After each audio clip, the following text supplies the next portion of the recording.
네, 그럼 지만 주말에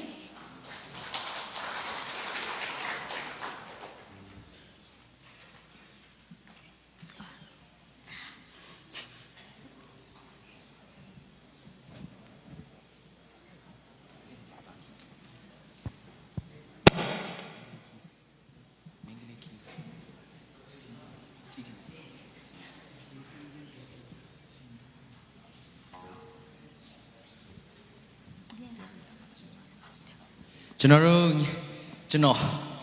이말리네 아주 지만치 말해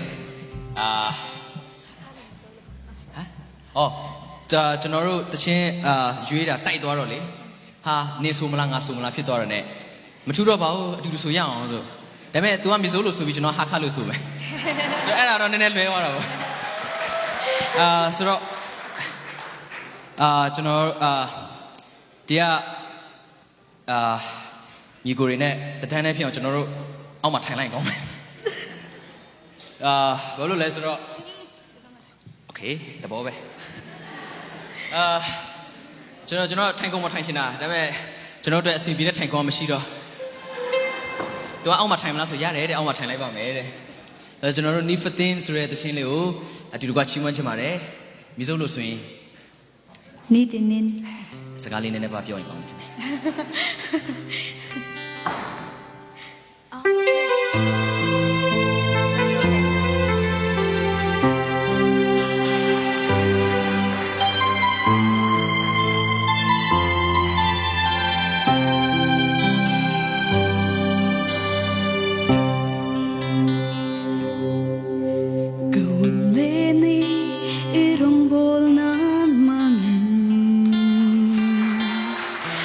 theo na ta lê thay na cầm mắn lại nhà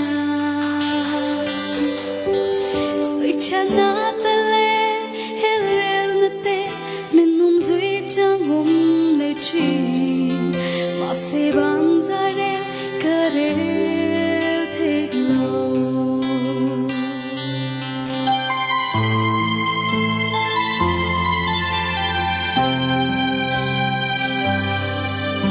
Hãy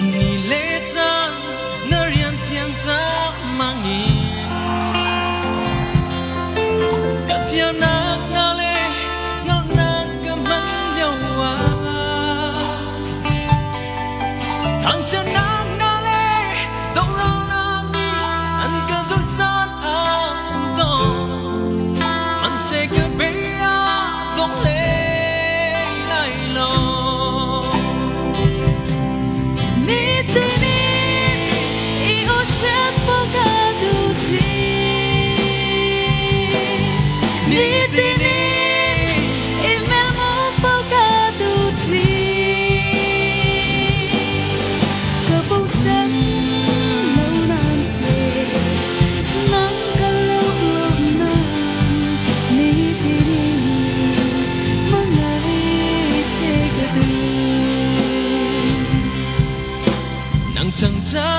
ချေ